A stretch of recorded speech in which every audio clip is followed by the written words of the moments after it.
안녕하세요. 저는 결혼 생활 중에 정말 믿을 수도 없고 믿고 싶지도 않은 일을 경험하게 된 남자입니다. 그 말도 안 되는 짓을 벌인 사람은 바로 저희 아내였는데요. 다 잊고 살다가 얼마 전에 그 일을 또다시 떠올려주게 한 사람이 있어서 이렇게 사연을 쓰게 되었습니다. 제 기가 막힌 사연 끝까지 잘 들어주셨으면 좋겠습니다. 저는 평범한 집안에서 태어나 맞벌이를 하시는 부모님 밑에서 자랐습니다. 저는 3남매 중 장남이었는데 저보다 3살, 4살 어린 여동생들을 무척이나 예뻐했어요. 매일 놀이터에 데려가 소꿉놀이도 같이 하고 집에서 서툰 솜씨로 김치볶음밥이나 주먹밥 같은 걸 만들어주기도 했답니다. 게다가 전 여동생들 머리를 묶어주는 게 그렇게 재밌더라고요. 정훈아, 오늘은 오빠가 무슨 머리 해줄까?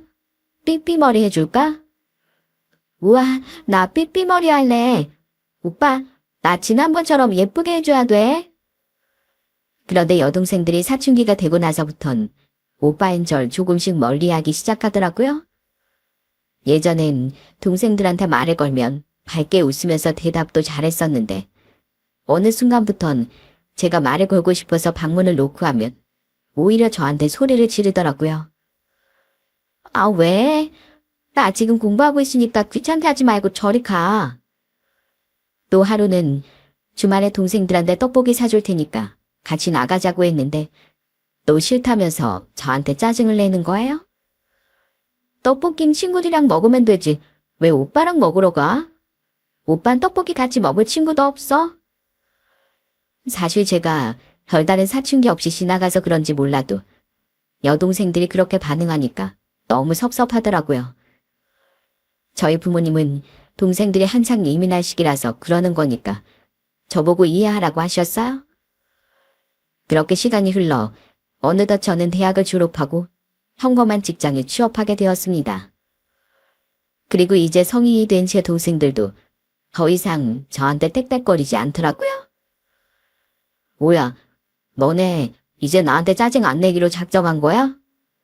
예전엔 내가 말만 걸면 소리 지르고 화내더니 요즘엔 나름 친절하게 대답하는 것 같다. 오빠, 우리가 그땐 어렸잖아. 그리고 내 친구들 중에 오빠 있는 애들 보니까 다 투닥거리는 거 똑같더라? 그런데 그것도 사춘기 때뿐이지. 이제 우리도 다 컸는데 설마 오빠한테 또 그러겠어? 그래도 다들 성인이 되고 나니 서로를 이해하고 다시 잘 지낼 수 있게 되어서 너무 좋았어요.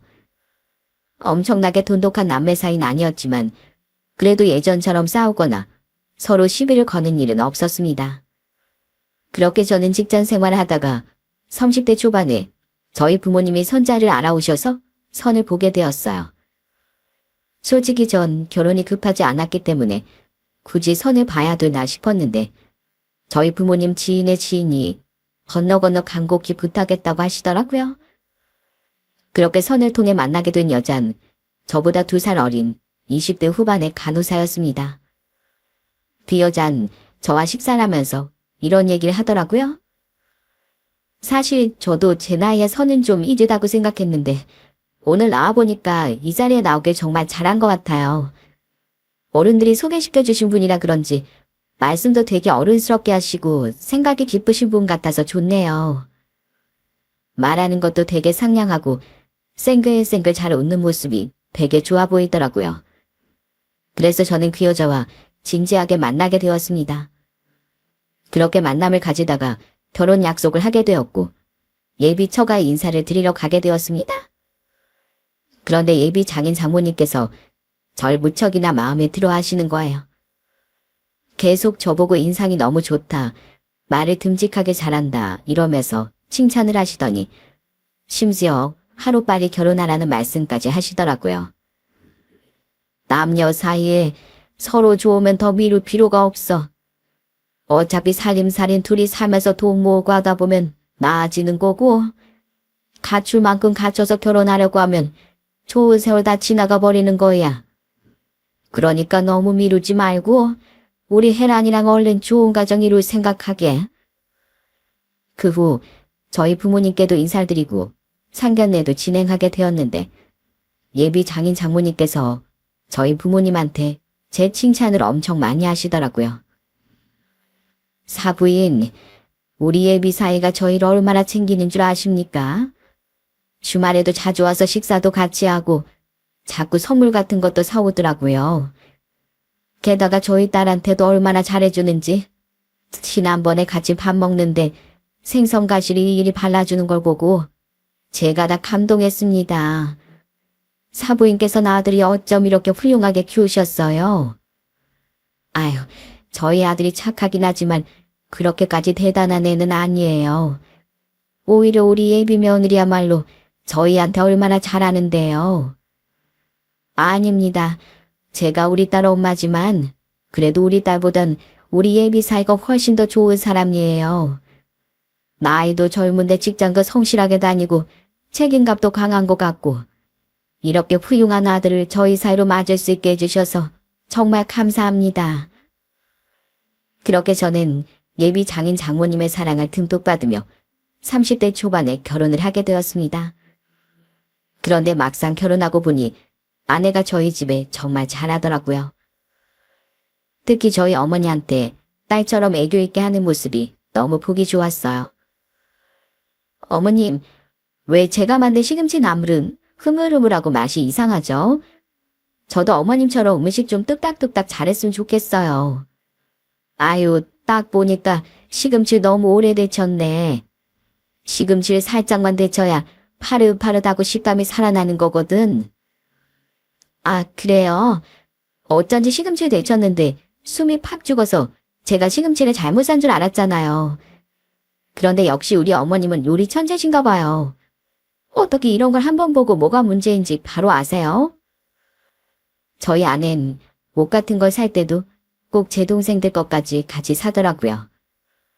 같은 여자끼리 서로 어떤 옷이 잘 어울리는지 잘 안다면서 그렇게 제 동생들을 챙기더군요. 그러다 보니 제 동생들도 아내랑 언니 동생처럼 잘 지냈습니다. 그런데 무엇보다도 저희 장인 장모님이 저한테 정말 과할 정도로 잘해주셨어요. 처가에 가면 맨날 진수성찬을 차려주시고 손 하나 까딱 못하게 하시는 거예요. 아유, 자넨 밥 다 먹었으면 가서 좀 쉬지. 뭐하러 밥그릇을 설거지통에 옮기고 있어. 내가 이거 다 치우고 과일 깎아줄 테니까 자넨 그거 먹을 생각이나 해. 에이, 그래도 그건 아니죠. 저희 부모님한테 자기가 먹은 그릇은 자기가 치워야 된다고 배웠어요. 어머님이 절 위해서 밥도 이렇게 맛있게 차려주셨는데 제가 어떻게 받아먹기만 해요. 자넨 우리 집안의 든든한 사이니까 그래도 돼. 그리고 평일에 일하느라 힘든데 뭐하러 이런 자질구레한 것까지 챙기나? 가끔씩은 저한테 너무 심하게 잘해주시니까 민망하기도 하고 죄송하기도 하더라고요. 그래서 저는 더 잘해주고 싶은 마음에 처가에 갈 때마다 꼭 과일 하나라도 사갔습니다. 그런데 제가 그렇게 선물을 사가면 다음번에 처가에 갈 때 장인 장모님이 저한테 더 좋은 선물을 주시는 거예요. 아유, 아버님, 이게 뭐예요? 이거 한우 아니에요? 이런 건 아버님이 드시지 왜 저한테 주세요? 원래 젊은 사람들일수록 좋은 걸 더 많이 먹어야 되는 거야. 젊었을 때 건강을 챙겨야 나이 들어서도 병에 안 걸리고 건강하게 사는 거거든. 그리고 자넨 일하면서 출장도 많이 다니니까 더 피곤할 거 아닌가. 그러니까 이거 가져가서 우리 혜란이랑 맛있게 구워 먹게. 난 자네가 잘 먹고 건강한 게 최고로 좋아. 심지어 저희 장인어른은 가족끼리 놀러 갈 때도 본인이 직접 운전을 하려고 하시더라고요. 아버님, 원래 가족끼리 놀러 갈 때 어른들은 편하게 뒷좌석에 앉아서 가시는 거예요. 제가 운전할 테니까 얼른 뒤로 가세요. 네? 아우, 왜 이래? 내가 이래봬도 운전 경력이 몇십 년인데 나이 들었다고 뒷좌석으로 물러나면 되겠어? 그리고 자넨 출장 갈 때마다 운전 많이 하는데 이럴 때라도 내가 운전을 해줘야지. 저는 그렇게 처가에서 귀한 대접을 받으며 정말 행복한 결혼 생활을 했습니다. 그런데 결혼을 하고 보니 처가 분위기가 저희 집과 조금 다른 게 있더라고요. 그냥 딱 다른 집 남매 정도로만 친한 저희 남매와는 달리 제 아내가 1살 차이 나는 처남과 유별나게 사이가 좋은 거예요. 하루는 아내가 집에서 반찬을 잔뜩 만들고 있길래 뭐 하냐고 물어보니까 이러더라고요. 아, 이거 우리 홍땡이 갖다 주려고.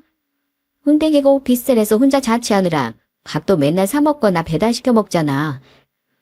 어릴 때부터 집밥을 그렇게 좋아하던 앤데 집밥을 못 먹는 게 너무 안쓰러워서. 아유, 우리 처남은 진짜 좋겠다. 세상에 혼자 자취하는 남동생 반찬까지 직접 만들어다 주는 누나가 어딨어. 그래서 처남이 당신을 그렇게 잘 따르는 거구만. 게다가 저희 아는 다 큰 처남을 아직도 어린아이라고 생각하는 건지 만날 때마다 옷 매무새도 직접 정리해주고 머리까지 매만져주더군요. 홍태가 넌 앞머리 이렇게 내리는 것보다 시원하게 위로 올리는 게 잘 어울려. 네가 눈썹이 진해서 이마를 이렇게 시원하게 드러내야 더 남자답고 멋있거든. 그래? 누나가 보기엔 이게 더 낫다 이거지? 그럼 나 앞으로 누나 말대로 머리를 시원하게 올리고 다녀야겠다. 아내는 평소에도 가끔 퇴근하고 처남이랑 둘이 밥을 먹고 오기도 했어요. 처남이 자취하는 집이 저희 집이랑 차로 30분 거리였거든요. 전 동생들과 그렇게까지 심하게 친하진 않아서 그런지 아내와 처남의 모습이 부럽기도 하고 너무 좋아 보이더라고요. 그런데 아내가 처남이랑 친하다 보니까 저도 자연스레 처남이랑 자주 밥을 먹게 되었습니다. 그러다가 한 번은 궁금한 마음에 이렇게 물어본 적이 있었어요? 처남은 만나는 여자 없어? 처남 정도면 괜찮은 여자 만날 수 있을 것 같은데 여자친구 있으면 우리한테 솔직하게 얘기해봐. 설마 여자친구 있는데도 없는 척 하는 거 아니야? 에이, 저 진짜로 만나는 여자 없어요. 저 사실 여자 만나고 싶지도 않고 결혼할 생각도 없거든요. 아니 왜? 좋은 사람 만나서 결혼하면 얼마나 행복하고 좋은데. 날 봐봐. 이 사람이랑 결혼해서 매일매일 이렇게 웃으면서 살잖아. 저도 매형이랑 우리 누나랑 잘 사는 건 알죠. 그런데 사실 제가 예전에 좀 아픔이 있었거든요. 제가 진짜로 좋아하는 첫사랑이 있었는데 사정이 있어서 헤어지게 되었어요. 그때 상처가 너무 커서 그런지 다른 여자는 안 만나고 싶더라고요. 처남이 우울한 표정으로 그런 얘기를 하니까 저희 아내가 술잔을 들면서 이러더군요. 아휴, 우울한 얘기하지 말고 우리 짠이나 하자. 홍택이 너 얼른 얼굴 펴고 잠들어. 그러게 그냥 여자 안 만난다고 하면 되지. 왜 옛날 얘기 꺼내고 그래. 아무래도 처남이 예전의 여자 때문에 가슴에 상처가 있는 것 같더라고요. 그것 때문에 저희 아내가 처남을 더 챙겨주는 것 같았어요. 그런데 아내가 너무 처남을 많이 신경 쓰다 보니까 저희 장인 장모님께서 한마디씩 하실 때도 있었습니다. 헤라니 너 결혼했으면 남편이 1순위인 거 모르냐? 아무리 네 동생과 사이가 좋다지만 이제 너도 한 남자 아내니까 네 동생보단 네 남편을 더 챙겨야 되는 거야. 알았어? 장인 어른한테 들어보니 어릴 때부터 아내가 워낙 처남을 많이 챙기고 처남도 누나밖에 모르는 애였다고 하더라고요. 근데 다 커서도 저런다고 한숨을 푹푹 쉬셨어요. 그래도 저는 아내가 처남과 잘 지내는 게 너무 좋아 보이기만 하더군요. 그렇게 저는 결혼 생활하면서 아들 하나, 딸 하나도 얻게 되었습니다. 저는 자식이 생기고 나니까 눈에 넣어도 아프지 않다는 말이 뭔지 알겠더군요. 매일 출근하고 나면 애들이 보고 싶어서 하루 종일 퇴근 시간만 기다렸어요. 그리고 일이 끝나면 바로 집으로 다녀가 애들이랑 놀아주고 밥도 제가 직접 먹여줬습니다. 예성아, 예린아, 아빠 왔어. 아빠 많이 기다렸지? 우와, 아빠다.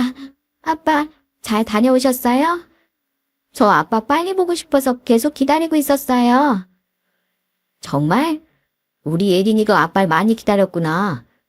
아빠가 얼른 씻고 나와서 놀아줄 테니까 조금만 기다려.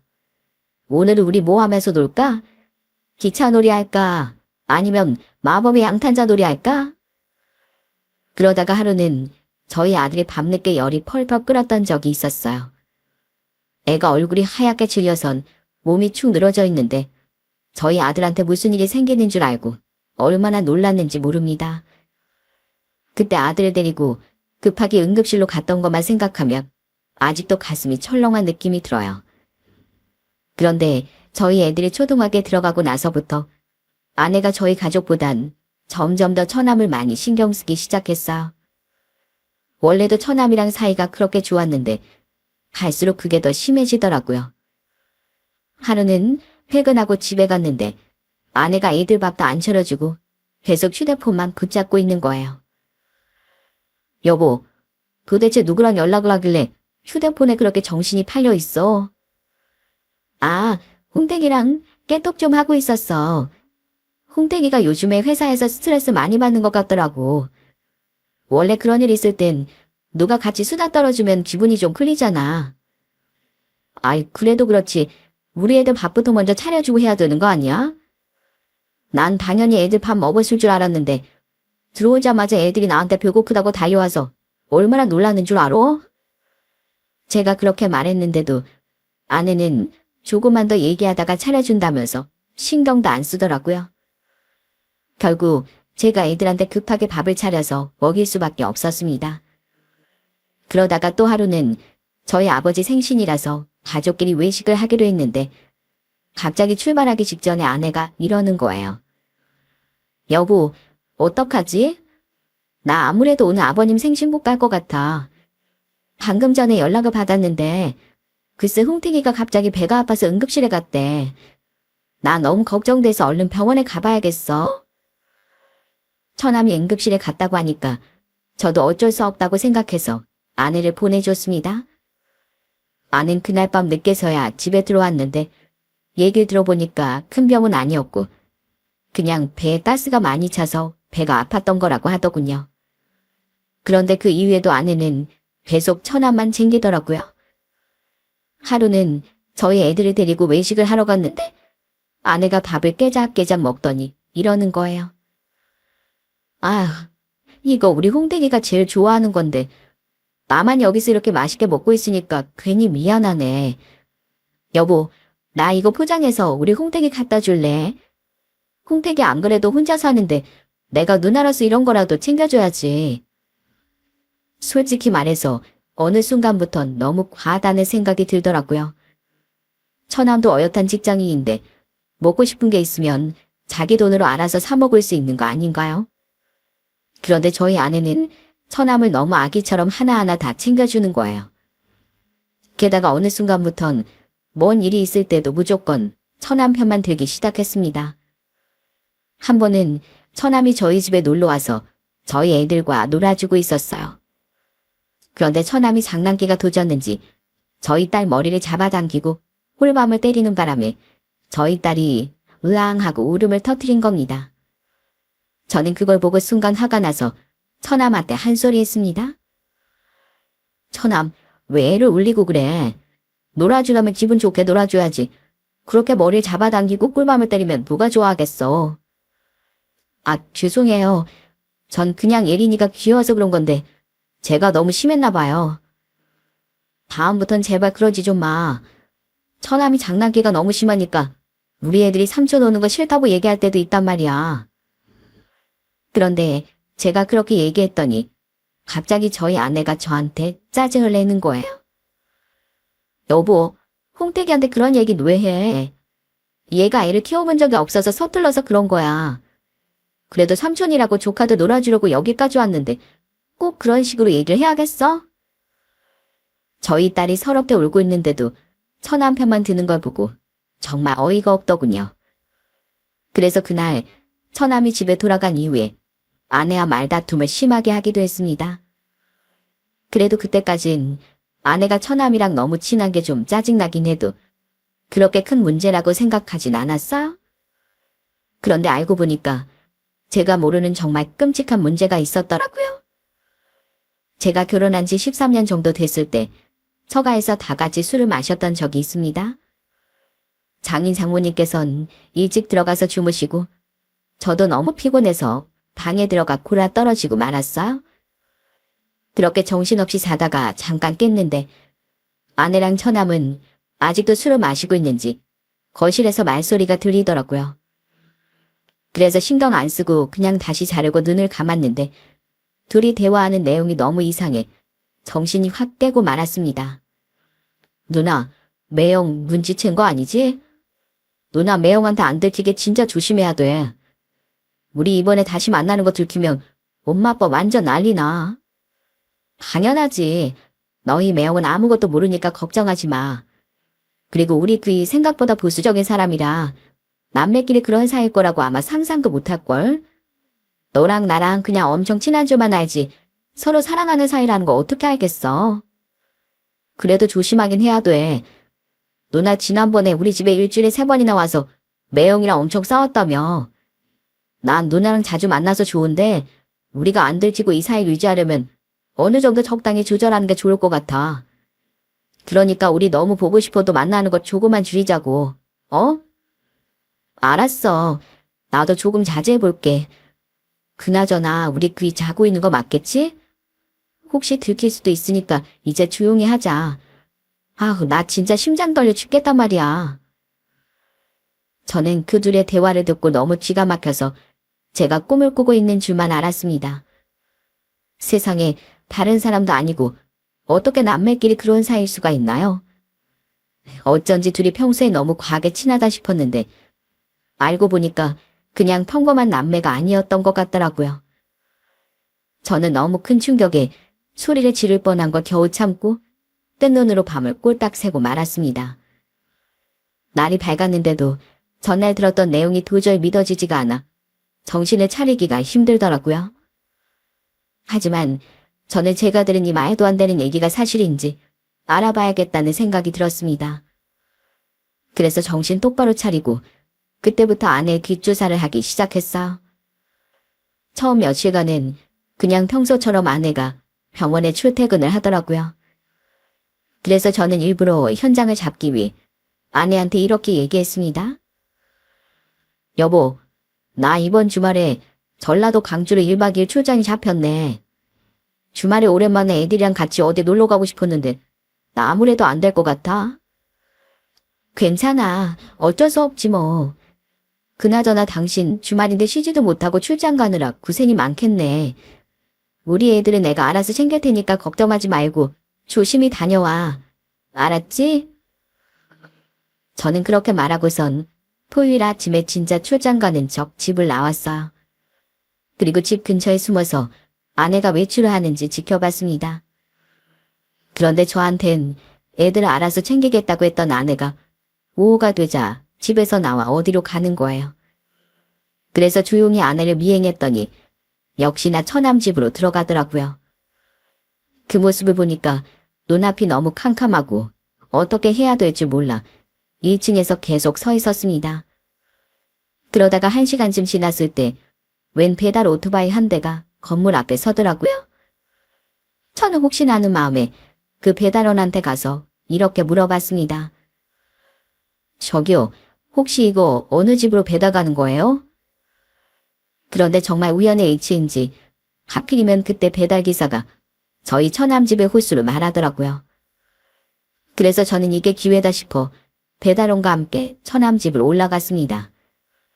잠시 후 배달원이 배를 누르니까 처남이 아무렇지 않게 문을 열더라고요. 그래서 저는 배달원한테서 음식을 대신 받아들고 처남 집으로 쳐들어갔어요. 그런데 세상에 제 눈앞엔 정말 믿을 수 없는 광경이 펼쳐져 있었습니다. 세상에 저희 아내가 너무나도 편한 옷차림으로 침실에서 나오는 거예요. 저는 그걸 보고 순간 눈이 돌아버려서 손에 들고 있던 피자 박스를 열어 아내 얼굴에 집어 던져버렸습니다. 야, 너 미쳤어? 설마 했는데 둘이 진짜 그러고 그런 사이였구나. 아무리 눈에 뵈는 게 없어도 그렇지 어떻게 남매끼리 이딴 짓을 할 수가 있어? 결혼해서 자식까지 있는 여자가 바람 피우는 것도 황당한데 어떻게 그 대상이 자기 남동생일 수가 있냐고. 그러자 아내랑 처남이 얼굴이 시퍼렇게 질려선 저한테 변명을 하기 시작하더군요. 여보, 이거 오해야. 난 그냥 홍태기가 주말인데 심심하다고 해서 같이 음식이나 시켜 먹고 수다나 좀 떨려고 온 거란 말이야. 그래요, 매형. 지금 뭔가 단단히 오해를 하고 계신 것 같은데 제가 무슨 누나랑 바람을 피운다는 거예요. 연락도 없이 갑자기 찾아와서 이러시니까 지금 제가 얼마나 당황스러운지 아세요? 당황스러워? 지금 진짜 당황스러운 사람이 누군데 그래? 그리고 난 뭐 여자 형제가 없는 줄 알아? 나도 여동생들 있지만 여동생 혼자 사는 집에 찾아가 그렇게 편한 차림으로 침실에 들락날락거리지는 않아. 그리고 너네야말로 뭔가 착각하고 있는 것 같은데 나 이미 너네가 무슨 사이인지 다 알고 왔거든? 며칠 전에 어머님 댁에서 술 마실 때 너희들이 새벽에 얘기하는 거 다 들었다고. 이 여보, 나 당신이 무슨 말을 들었는지 모르겠지만 그거 당신이 잘못 들은 거야. 당신도 그날 술 많이 마셨잖아. 술 취해서 꿈꾼 걸 현실이라고 착각하는 거 아니야? 나 진짜 우리 홍택이랑 아무 사이도 아니란 말이야. 거짓말 하지 마. 너네들이 남매라는 탈을 쓰고 위에서 더러운 짓거리 하고 다닌 거 내가 모를 줄 알아? 난 이런 말 같지도 않은 일은 드라마에만 있는 줄 알았지. 내 앞에서 이런 일이 벌어질 줄은 진짜 몰랐네. 둘 다 미치지 않고서야 어떻게 친남매끼리 이럴 수가 있어? 동네 똥개들도 그런 짓은 안 하는데 어떻게 그런 역겨운 짓을 할 수가 있냐고. 여보, 진짜 아니라니까. 왜 증거도 없이 사람을 몰아세우고 그래? 너희들이 여기 이러고 있는 것 자체가 증거야. 그렇게 당당하면 너희들이 그동안 주고받은 문자랑 통화 내역 전부 다 까보던가. 뻔히 남편이 옆방에서 자고 있는 거 알면서도 자기들끼리 그런 더러운 대화 짓거렸는데 나 안 볼 땐 둘이서 문자랑 통화로 얼마나 애틋하게 주고받았겠어? 그렇게 당당하면 당장 그 내용 다 까보라니까. 제가 그렇게 말하니까 아내와 처남이 입을 꾹 다물고 아무 말도 못하더라고요. 저는 그 모습을 보고 역시 제가 오해한 게 아니구나 하는 확신이 들어 더 화가 났습니다. 이것 봐. 찔리니까 아무 말 못하잖아. 너희들 내가 가만 안 둬. 남매끼리 이런 더러운 짓거리 한 거 내가 우리 장인 장모님한테도 다 까발릴 거야. 자식들이 짐승처럼 사는데 적어도 부모가 그 사실 알아야 될 거 아니야? 여보, 제발 그러지 마. 우리 엄마 아빠한테 제발 말하지 말아달란 말이야. 우리 엄마 아빠가 알면 나 진짜 큰일 나. 참나. 이제 순순히 인정하는구만. 그렇게 큰일 날 짓을 하지 말았어야지. 너희들 당장 따라 나와. 내가 우리 장인 장모님 앞에 너희들 대령시켜 하겠으니까 당장 따라 나오라고. 그렇게 저는 그 둘을 바로 처가에 억지로 끌고 갔습니다. 그런데 얘기를 다 들은 저희 장인 장모님께서 바닥에 주저앉아 울기 시작하시더군요. 그런데 저는 장모님이 말씀하시는 얘기를 듣고 다시 한번 충격을 받고 말았어요. 아이고, 이 못된 것들아. 우리가 그렇게 부탁을 했는데 또 그런 짓을 했어? 너네 또 한 번만 그딴 짓 하면 우리 그냥 확 세상 떠나버린다고 했지? 어머님, 그게 무슨 말씀이세요? 또 그런 짓을 했다뇨. 설마 이 인간들이 예전에도 이랬다는 거예요? 저 진짜 돌아버리겠으니까 제발 사실대로 얘기 좀 해주세요. 네? 제가 너무 황당해서 꼬치꼬치 캐물으니까 장모님은 펑펑 울기만 하시고 장인어른께서 저한테 결국 진실을 말해주기 시작하시더군요. 자네, 우리가 그동안 자네한테 말 못한 게 있네. 사실 우리 홍택이 우리 친아들이 아니야. 사실 나한테 만수라는 진짜 소중한 친구가 있었는데 결혼해서 아들 하나를 낳고 잘 살다가 와이프랑 같이 한날 한시에 교통사고로 떠나고 말았어. 그때 홀로 남겨진 아들이 바로 우리 홍택이었다네. 그러니까 우리 홍택이랑 혜란이가 친남매가 아니라는 얘기야. 뭐라고요? 이 사람이랑 처남이 친남매가 아니었다고요? 그렇다네. 사실 만수가 나한테도 둘도 없는 정말 좋은 친구였거든. 나 어렸을 때 우리 집안 형편이 너무 안 좋아서 밥을 굶고 다닐 때도 많았는데 그때 만수가 날 집에 데려가서 밥도 먹여주고 그랬어. 게다가 내가 공장에 다니면서 3년 동안 모았던 돈을 사기당해서 다 날린 적도 있었는데 그때 만수가 나한테 밥도 사주고 술도 사주고 돈까지 보태준 친구였어. 우리 어머니 아프실 때도 멀리 사는 나 대신에 만수가 우리 어머니 챙겨드리더라고. 그런데 만수가 와이프랑 같이 한순간에 그렇게 돼버리고 7살밖에 안 된 홍택일 친척들도 아무도 안 키운다고 하니까 내가 어떻게 그걸 외면할 수가 있겠는가. 내가 제일 사랑하는 친구의 아들인데 고아원에 보내진다고 하니까 너무 안쓰러워서 안 되겠더라고. 그래서 우리가 입양해서 여태까지 아들로 키운 거야. 저는 처남이 아내랑 친남매가 아니라는 사실을 처음 듣고 얼마나 놀랐는지 모릅니다. 하지만 친남매가 아니라고 하더라도 이런 짓을 했다는 걸 도저히 용납할 수가 없었어요. 아버님, 아무리 친남매도 아니어도 이건 아니잖아요. 피가 안 섞였을 뿐이지 7살 때 입양했으면 그냥 가족이잖아요. 그런데 예전에도 둘이서 일했던 적이 있었다고요? 사실 둘이서 어렸을 때부터 그렇게 친했는데 너무 붙어 다니던 나머지 20대 때 둘이서 저지르면 안 되는 짓을 저질렀더라고. 나도 그때 얼마나 충격받았는 줄 아는가? 다 큰 애들한테 회초리까지 들고 가족끼리 그러면 안 된다면서 얼마나 쥐잡듯이 잡았는지 몰라. 오죽했으면 내가 우리 딸한테 빨리 선이라도 봐서 결혼하라고 했겠나. 다른 남자랑 결혼하면 다신 이런 일이 안 벌어질 것 같아서 얼른 결혼하지 않으면 너네를 자식으로도 생각 안 할 거고 그냥 이대로 세상 떠나버리겠다고 심한 말까지 했어. 그런데 우리 딸이 자네랑 결혼하겠다고 해서 내가 얼마나 좋았는지 몰라. 이젠 모든 게 다 제자리로 돌아왔다고 생각했거든. 자식까지 낳고 잘 살길래 다시는 안 걸을 줄 알았는데 이것들이 또다시 이런 짓을 할 줄은 나도 몰랐네. 저는 그 얘기를 듣고 너무 충격을 받아 순간 머리가 멍해지더라고요. 이미 저랑 결혼하기 전에도 둘이 그렇고 그런 사이였고 그들을 떼어놓기 위해 일부러 선을 보게 하고 저랑 결혼시킨 거였어요. 전 아내뿐만 아니라 장인 장모님한테도 속았다는 생각에 미친 듯이 소리를 지르기 시작했습니다. 아버님, 어머님, 어떻게 저한테 그러실 수가 있어요? 자식들이 그딴 짓을 했다는 거 까맣게 속이고 그 짓을 방지하기 위해 어떻게 저 희생양을 쓰실 수가 있냐고요. 그래서 저 결혼하기 전에 그렇게 빨리 결혼하라고 재촉하신 거였어요? 자식들의 더러운 죄를 숨기기 위해 다 같이 절 피해자로 만드신 거냐고요? 제가 그렇게 말하자 울고 계시던 장모님께서 고개를 푹 숙이고 저한테 이러시더군요. 조서봐, 우리가 정말 미안하네. 우리도 그때는 그 방법밖에 없다고 생각했었어. 물론 자네한테 못할 짓이라는 건 알지만 그래도 우리 딸이 행복한 가정을 꾸리면 옛날에 있었던 일이 다 없었던 일이 될 거라고 생각했어. 그런데 나도 이놈들이 또다시 그런 짓을 할 줄을 몰랐네. 나도 지금 미치고 팔짝 들 것 같은 심정이야. 저는 너무 충격적인 현실에 머리가 터질 것만 같더군요.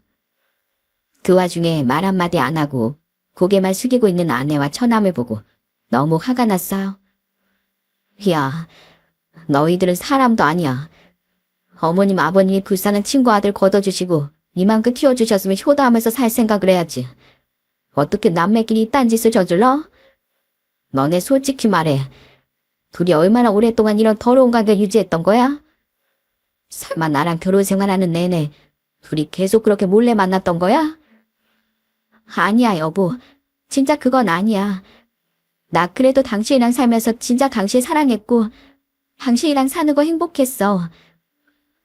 그런데 우리 애들도 어느 정도 크고 홍택이랑 계속 가깝게 지내다 보니까 나도 모르게 옛날 감정이 되살아나더라고. 그래서 해서는 안 되는 거 알면서도 또다시 그런 짓을 저지르고 말았어. 그런데 진짜로 홍택이랑 다시 그렇게 된 거 얼마 안 됐단 말이야. 진짜 잠깐의 실수일 뿐이니까 한 번만 봐주라. 어? 야, 넌 지금 그 말을 믿으라고 하는 거냐? 솔직히 말해서 너네들이 유난 속에 붙어 다니가 하루 이틀이야? 나랑 결혼하고 13년 동안 내내 그랬잖아. 그래 놓고 뭐? 이렇게 된 지 얼마 안 돼? 야, 설사 그 말이 사실이라고 해도 난 너 같은 끔찍한 여자랑 같이 못 살아. 세상에 다른 사람도 아니고 자기 남동생과 바람핀 여자랑은 말도 섞기 싫다고. 여보, 내가 이렇게 잘못했다고 빌잖아. 제발 한 번만 용서해주면 안 돼? 안 돼. 넌 저놈이랑 그딴 짓을 한 순간 이미 내 인생에서 아웃이야. 그러니까 그냥 여기서 깔끔하게 헤어져. 너 같은 여자랑은 못 살겠으니까 그냥 이혼하자고. 여보, 여보. 저는 너무 화가 나서 그 얘기를 하고 처가를 빠져나와 버렸어요. 그리고 바로 저희 부모님 댁으로 가서 저희 가족들한테 이 사실을 전부 다 얘기해버렸습니다.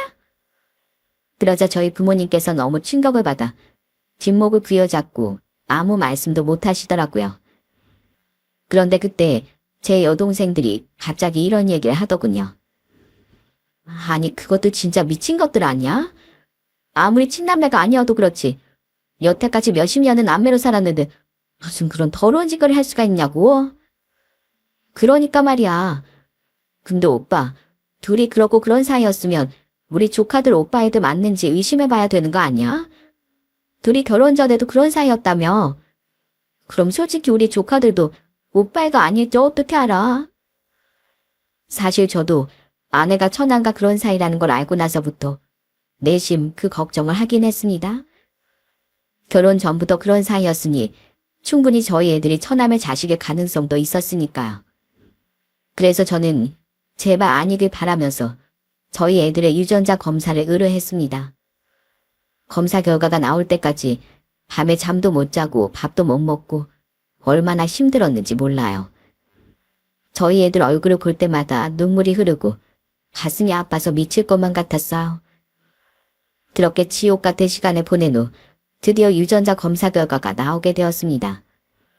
그런데 천만다행으로 저희 애들 둘 다 제 친자가 맞다고 하더라고요. 저는 그 검사 결과지를 보자마자 바닥에 주저앉아서 펑펑 울고 말았어요. 감사합니다. 정말 감사합니다. 우리 애들만큼은 제 자식이 맞다고 해서 정말 감사합니다.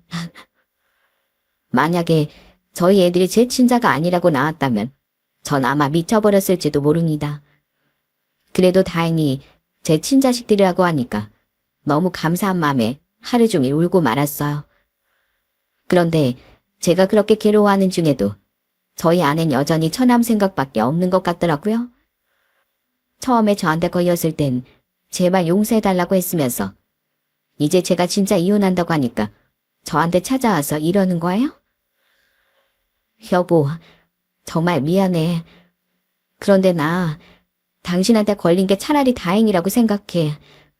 내가 그날 이후로 오랫동안 생각을 해봤는데 아무래도 난 우리 홍택이 아니면 안 될 것 같아. 당신 나 같은 여자랑 못 살겠다고 했지? 나도 당신 말고 홍택이랑 살고 싶으니까 그냥 나 좀 놔주라. 대신에 내가 재산 분할도 당신한테 훨씬 많이 해주고 애들 양육권도 당신한테 줄게. 난 홍택이만 있으면 아무것도 필요 없어. 참나, 야, 그렇게 절절 끓는 사랑을 여태까지 숨기느라 참 힘들었겠다. 얼마나 지 동생이 남자로서 좋았으면 재산도 다 포기하고 애들 양육권까지 포기한다는 얘기를 해? 그래, 어차피 너 같은 건 엄마 자격도 없으니까 네가 애들을 키우는 게 말이 안 되긴 하지. 넌 네 입으로 그렇게 얘기했으니까 그 약속 꼭 지켜. 나도 너랑 그냥 이혼하면 억울하니까 너한테 받을 거 다 받고 애들도 내가 데려가는 걸 할 거라고. 알았어? 결국 전 재산도 제가 훨씬 많이 분할받고 애들 양육권까지 받은 채 이혼을 하게 되었습니다. 그런데 더 어이없는 건 뭔 줄 아시나요? 전처가 저와 이혼하자마자 직장도 그만두고 전 처남이랑 같이 태국으로 떠나버렸다는 거예요. 그 사실을 알고 저희 전 장인 장모님께서 실신까지 하고 아주 난리도 아니었습니다. 세상에 남매끼리 그런 짓을 한 걸로도 모자라 어떻게 외국으로 야반도주까지 하는지 정말 기가 막히고 코가 막혀서 말도 다 안 나오더라고요. 하지만 제가 두 아이 아빠로서 언제까지 과거에 매달려 괴로워해야겠습니까? 어차피 다 끝난 마당에 그냥 앞으로 저희 애들만 생각하면서 살아야겠다고 힘을 냈습니다. 물론 저희 전 장인 장모님께서 그동안 저한테 잘해주셨던 건 감사했지만 그래도 절 속인 게 너무 괘씸해서 전 장인 장모님하고도 아예 연락을 안 하고 지냈어요. 그래도 저희 가족들이 옆에서 많이 챙겨주고 힘이 되어주어서 얼마나 다행이었는지 몰라요. 제 동생들은 저희 애들을 그렇게 끔찍이 챙기더라고요. 예성아, 예린아, 오늘 고모랑 같이 눈썰매 타러 가기로 한 거 알지? 너희들 감기 걸면 안 되니까 따뜻하게 입고 장갑도 꼭 껴야 된다. 큰고모, 저희 큰고모 오기 전에 이미 준비 다 하고 있었어요. 이것 봐요. 이거 지난번에 작은 고모가 사준 장갑인데 진짜 예쁘죠? 이 장갑 끼면 눈 만져도 손이 하나도 안 시려워요. 뭐야, 작은 고모가 그 장갑 사줬었어? 그럼 내가 사준 목도리는 어디 갔어? 작은 고모가 사준 것만 끼지 말고 이 고모가 사준 것도 껴야지. 저는 저희 애들을 그렇게 챙겨주는 동생들한테 너무 고맙더라고요. 그래서 동생들이 저희 애들과 놀아주려고 올 때마다 맛있는 것도 사주고 제가 직접 음식을 해주기도 했어요. 우와, 우리 오빠 그동안 요리 실력 많이 늘었다. 역시 애 아빠는 뭔가 다르긴 다른가 봐. 당연하지. 그리고 내가 어렸을 때부터 너네한테 이것저것 해줬던 거 기억 안 나? 내가 이래봬도 초등학교 때부터 요리 경력이 30년도 넘는 사람이야. 그렇게 애들만 생각하며 살다 보니까 시간이 참 잘 가더라고요. 몇 년이 지나 저희 어머니 생신 땐 어느새 중학생이 된 저희 딸이 목도리를 직접 떠서 선물하기도 했어요. 아이고, 우리 예린이가 이런 건 어디에서 배웠대? 요즘에 학교에선 뜨개질도 가르치니? 아, 그게 아니고 학교 앞에 뜨개방이 있길래 거기 주인 아줌마한테 가르쳐 달라고 했어요. 제가 할머니한테 선물할 거라고 하니까 기특하다고 하면서 친절하게 가르쳐 주시던데요. 어머, 그랬어? 우리 예린이가 아직 아기인 줄 알았는데 이제 다 컸네, 다 컸어. 물론 아직 솜씨가 좀 부족하다 보니까 목도리가 엉성하긴 했지만 그래도 저희 어머니가 너무 좋아하시더라고요. 그 이후에 외출하실 때마다 계속 그 목도리를 하고 다니셨어요. 솔직히 전 저와 이혼할 때만 해도 저 혼자 애들을 키우는 게 걱정이 많았는데 애들이 금방 적응하고 잘 지내줘서 얼마나 고마웠는지 모릅니다. 그래서 어느 순간부턴 그냥 그때 있었던 그 충격적인 일을 아예 제 머리에서 지워버리고 매일 웃으면서 지냈던 것 같아요. 그런데 그 상태로 쭉 지나갔으면 제가 이렇게 사연을 쓸 일도 없었을 겁니다. 전 저와 이혼한 지 5년쯤 됐을 때 갑자기 전 장인어른한테서 연락이 온 거예요. 술에 잔뜩 취해선 저한테 정말 충격적인 얘기를 하시더라고요. 자네, 잘 지내고 있는가? 내가 자네 목소리가 너무 듣고 싶어서 이렇게 전화 좀 했네. 잠깐 나랑 통화 좀 할 수 있겠는가? 갑자기 무슨 일이세요? 저희 이제 이렇게 통화할 사이는 아니지 않나요? 그건 나도 알지. 그런데 나도 너무 속상하다 보니까 자네와 전화를 하고 싶었어. 사실 얼마 전에 우리 딸이 태국에서 한국으로 들어왔다네. 근데 홍택이 그놈이랑 같이 안 오고 혼자 왔더라고. 참, 둘이 절대 못 떨어지는 사이 아니었어요? 태국 가서 뭐 헤어지기라도 했나 보죠? 그게 아니라 몇 달 전에 우리 홍택이가 태국에서 교통사고 당해서 세상을 떠나고 말았대. 그래서 우리 딸이 혼자 지내다가 너무 외롭고 무섭다면서 우리 보고 다시 받아달라지 뭔가. 나 솔직히 우리 홍택이가 나쁜 놈이긴 해도 여태까지 아들이라고 키웠는데 하지에서 그렇게 떠났다고 하니 얼마나 충격을 받았는지 모르네. 그러게 애초에 둘이 그런 짓을 안 했으면 태국으로 떠날 일도 없었을 텐데 왜 그런 짓을 해가지고 젊은 놈이 목숨까지 잃게 되었는지 원니. 저는 전 처남이 태국에서 세상을 떠났다는 얘기를 듣고 깜짝 놀라고 말았어요. 둘이 제발 나락으로 떨어지라고 빌긴 했지만 그래도 사람이 목숨을 잃었다고 하니까 충격적이긴 하더라고요. 그래서 제가 뭐라고 해야 될지 몰라 가만히 있었는데 전 장인어른이 계속 말을 이어나가시더라고요.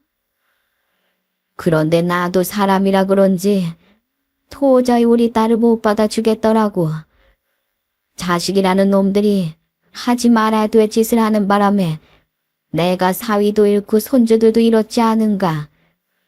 그놈들 때문에 살아나는 가족을 다 잃었는데 내가 어떻게 우리 딸을 받아주겠는가. 그런데 우리 딸이 와서 그렇게 애원을 하니까 갑자기 자네 생각이 나더라고. 그래서 내 술김에 염치 없이 자네한테 이렇게 전화를 한 거라네. 내가 애비로서 자식들 단속을 잘하고 애초에 자네를 그렇게 속이지도 말았어야 하는데 정말 미안하네. 미안해. 저한테 전화해서 펑펑 우시는 전 장인어른의 목소리를 들으니까 너무 가슴이 아프더라고요. 솔직히 전 장인 장모님이 절 속인 건 잘못이지만 그래도 두 분의 인생이 참 안쓰럽다는 생각이 들었어요. 친구 아들을 사랑으로 키웠는데 친딸이랑 말도 안 되는 짓을 벌인 것도 정말 충격적이었을 거고 결혼해서까지 또 그런 짓을 했으니 아마 속이 뒤집어지셨을 겁니다. 게다가 둘이 외국으로 도망까지 갔는데 거기서 아들이 사고를 세삼아 떠났으니 얼마나 충격이 크시겠어요. 차마 제가 그 마음을 다 헤아리지도 못하겠더라고요. 그래서 저는 그 이후로 저희 애들을 가끔씩 전 장인 장모님한테 보내고 있습니다. 손주까지 못 보게 되면 두 분의 삶이 너무 지옥일 것 같아서요. 그래도 전 장인 장모님께서 워낙 저희 애들을 예뻐하시다 보니 저희 애들도 할머니 할아버지 만나러 가는 걸 좋아하더라고요.